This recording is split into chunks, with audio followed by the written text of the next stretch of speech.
Welcome.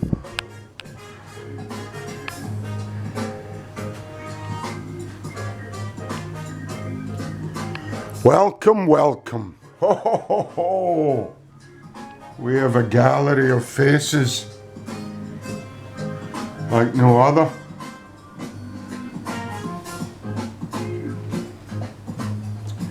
A gallery of faces like no other.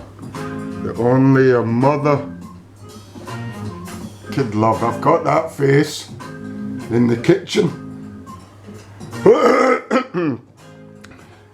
Staring at me when I do my art. The two herring gulls.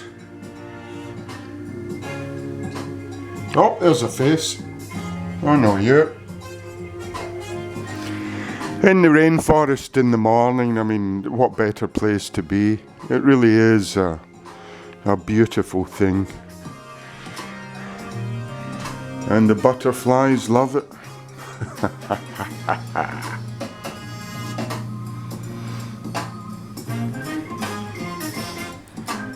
And you kind of wonder sometimes looking at other people's windows. God bless them. I still call them people, you know.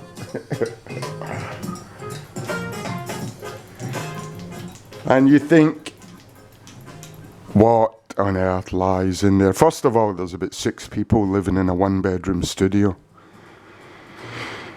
And second of all, I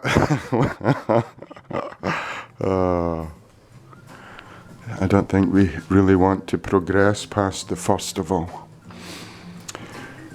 But there, you could do a lot worse than having some books and plants. In the morning, it's plants and coffee, plants and push-ups, to be honest, and then the coffee.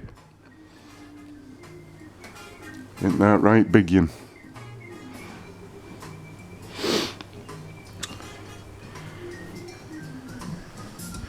Because let's face it, you're just a plant too, aren't you?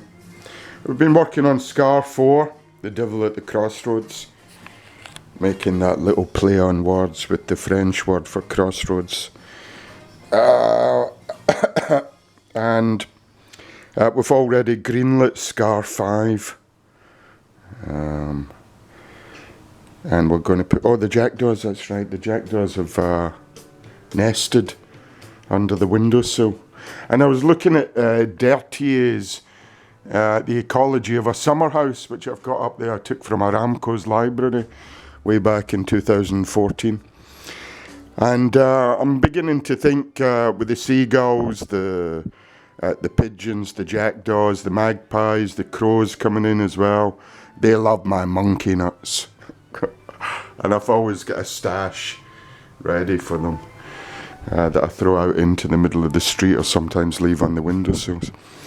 But Scar 5 has been greenlit, and the image that came to me in my hypnagogic state this morning was that of poor Jacqueline Onassis Kennedy clambering over her car in Dallas, Texas in 1963, just after her husband's head had been blown off. And so I'm going to use that. I think we've got Hitler and Mussolini there in the car,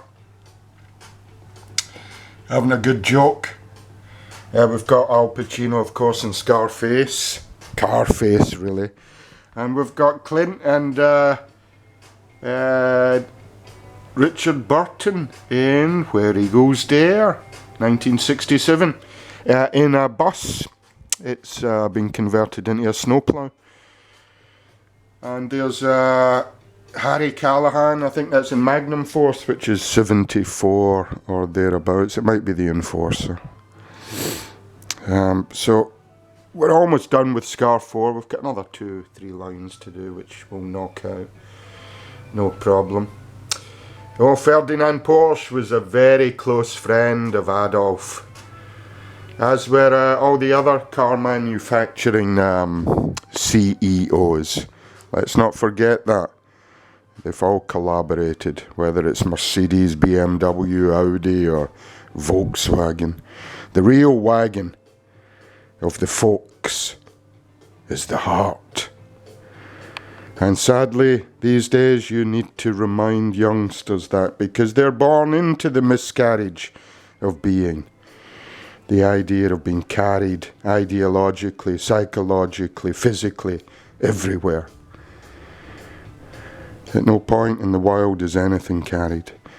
So get back into that, and you'll get back into the original, the clean, and the beautiful.